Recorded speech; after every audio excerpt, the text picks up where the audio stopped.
తెలంగాణలో అసెంబ్లీ సమావేశాలకు రంగం సిద్ధమైంది. డిసెంబర్ 9 నుంచి అసెంబ్లీ సమావేశాలు జరగబోతున్నాయి. అయితే ఈ సమావేశాల్లో ఆర్ఓఆర్ చట్టాన్ని ఆమోదం తెలుపబోతున్నారు. రైతు కులగణన సర్వేపై కూడా చర్చించే అవకాశం ఉంది.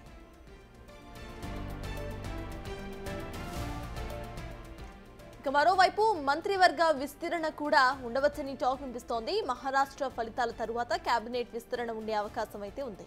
డిసెంబర్ 7తో రేవంత్ సర్కారుకు ఏడాది పూర్తవుతుంది. ఆలోపే మంత్రివర్గ విస్తరణ ఉండే అవకాశం ఉందని కాంగ్రెస్ వర్గీయులు చర్చ సాగుతోంది. పంచాయతీ ఎన్నికలపై ప్రభుత్వం దృష్టి సారించింది. దానికి సంబంధించిన కసరత్తులను కూడా చేస్తోంది ప్రభుత్వం. ఈ ఎన్నికలకు వెళ్లక ముందే ఆసరా పెన్షన్, రైతు భరోసా అమలు చేసేందుకు సన్నాహాలు చేస్తున్నారు.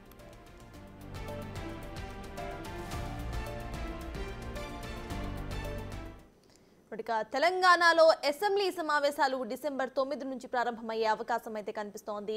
దీనికి సంబంధించిన అప్డేట్స్ మా ప్రతినిధి హరికృష్ణ అందిస్తారు. హరికృష్ణ, చెప్పండి, ఈసారి అసెంబ్లీ సమావేశాల్లో అసలు వేటి గురించి చర్చించే అవకాశం ఉందనుకోవచ్చు, ఎటువంటి జియోస్ పాస్ అయ్యే అవకాశం ఉందనుకోవచ్చు, అసలు అప్డేట్స్ ఏంటి?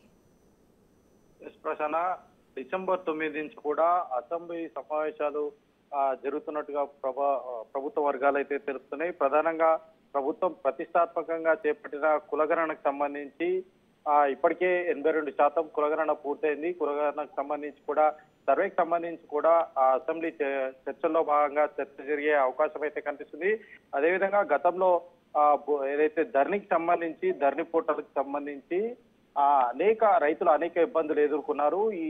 ఒకసారి కనుక అంటే ధరణి రికార్డులో కనుక అంటే భూమి పైన హక్కుదారు అయినా సరే ధరణిలో లేకపోతే మాత్రం హక్కును మొత్తం కూడా కోల్పోయే పరిస్థితి. సో ఈ ధరణి స్థానంలో కూడా భూమాత పోర్టల్ తీసుకొస్తామంటూ కూడా కాంగ్రెస్ సర్కార్ అయితే ముందు నుంచి చెప్తుంది. ఈ నేపథ్యంలోనే గత అసెంబ్లీ సమావేశాల్లో ఆర్ఓఆర్ 2024 చట్టాన్ని ముసాయిదా బిల్ అయితే గత అసెంబ్లీ సమావేశంలో ప్రవేశపెట్టింది. ఈసారి ఆర్ఓఆర్ చట్టాన్ని అయితే అసెంబ్లీ సమావేశాల్లో ప్రవేశపెట్టి ఆమోదించే విధంగా అయితే ప్రభుత్వం ప్లాన్ చేస్తుంది. అదేవిధంగా పంచాయతీ ఎన్నికలకు సంబంధించి కూడా ప్రభుత్వం కసరత్తు చేస్తుంది. ఇప్పటికే దీనికి సంబంధించి స్థానిక సంస్థల ఎన్నికల్లో ఖచ్చితంగా బీసీలకు 42% రిజర్వేషన్ కల్పిస్తామని ఏదైతే డిక్లరేషన్ ఉందో డిక్లరేషన్ అమలు చేయాలంటూ కూడా ప్రభుత్వం భావించి ఖచ్చితంగా వాళ్ళకు అవకాశాలు 42% రిజర్వేషన్ కల్పించి వాళ్ళందరికీ కూడా బీసీలందరికీ కూడా అవకాశం కల్పించాలని భావిస్తుంది. ఇప్పటికే సర్వే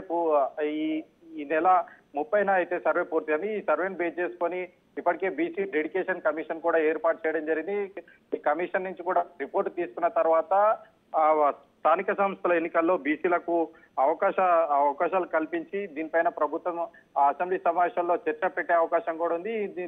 చర్చ అనంతరం తర్వాత స్థానిక ఎన్నికలకు వెళ్లే అవకాశం కూడా ఉంది. అయితే ఎన్నికలకు వెళ్లే ముందే ఆసరా పెన్షన్లు గతంలో అయితే కాంగ్రెస్ పార్టీ అధికారంలోకి రాకముందుకు ఎన్నికల సమయంలో హామీ ఇచ్చిందో ఆ హామీ మేరకు ఆసరా పింఛన్ రైతు భరోసా రైతులు ఎప్పటి నుంచో రైతు భరోసా కోసం ఎదురు చూస్తున్నారు. వారికి ఖచ్చితంగా రైతు భరోసా ఇవ్వాలి. అయితే ఇప్పటికే రైతు రుణమాఫీ చేయడం వల్ల కొన్ని టెక్నికల్ ఇష్యూస్ వల్ల కొంత ఆలస్యం జరిగింది.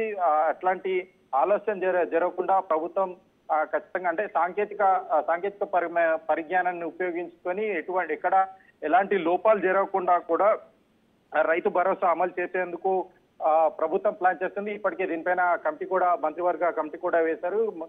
కమిటీ కూడా రైతు భరోసాకు సంబంధించి వివిధ జిల్లాలు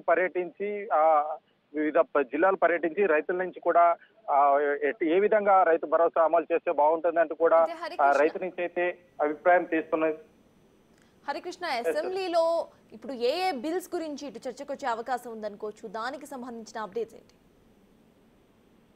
ప్రసన్న, ప్రధానంగా ఆర్ఓఆర్ చట్టానికి సంబంధించి ఎక్కువగా అంటే చర్చకు వచ్చే అవకాశం ఉంది. ఎందుకంటే ధరణి వల్ల చాలా మంది రైతులు తమ భూమిని కోల్పోయిన పరిస్థితి ఉంది. కాబట్టి ప్రభుత్వం గతంలో కాంగ్రెస్ పార్టీ అధికారంలో లేనప్పుడు స్వయాన ప్రస్తుత ముఖ్యమంత్రి సీఎం రేవంత్ రెడ్డి కూడా ధరణి పైన పోరాటం కూడా అనేక మార్లు చేశారు. కాబట్టి ప్రభుత్వం ఈ యొక్క ఆర్ఓఆర్ చట్టాన్ని ప్రతిష్టాత్మకంగా తీసుకుంది. ఇప్పటికే దీనిపైన కమిటీ వేసింది. కమిటీ కూడా ఫైనల్ రిపోర్ట్ అయితే ప్రభుత్వానికి అందజేసింది. కాబట్టి ప్రధానంగా ఈ యొక్క అసెంబ్లీ సమావేశాల్లో ఆర్ఓఆర్ చట్టాన్ని ఆమోదించే అవకాశం అయితే కనిపిస్తుంది. ఇంకొకటి హైడ్రాకి సంబంధించి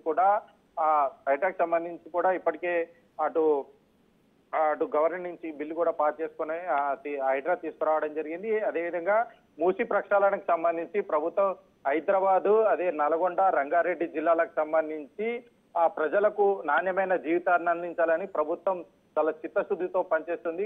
సో ఆ విధంగానే మూసి ప్రక్షాళనకు సంబంధించి కూడా ఆ చర్చకు అయితే దానికి సంబంధించిన చర్చ అయితే అసెంబ్లీకి వచ్చే అవకాశాలు అయితే ఎక్కువగా కనిపిస్తున్నాయి Prasanna. Right, thank you Harikrishna.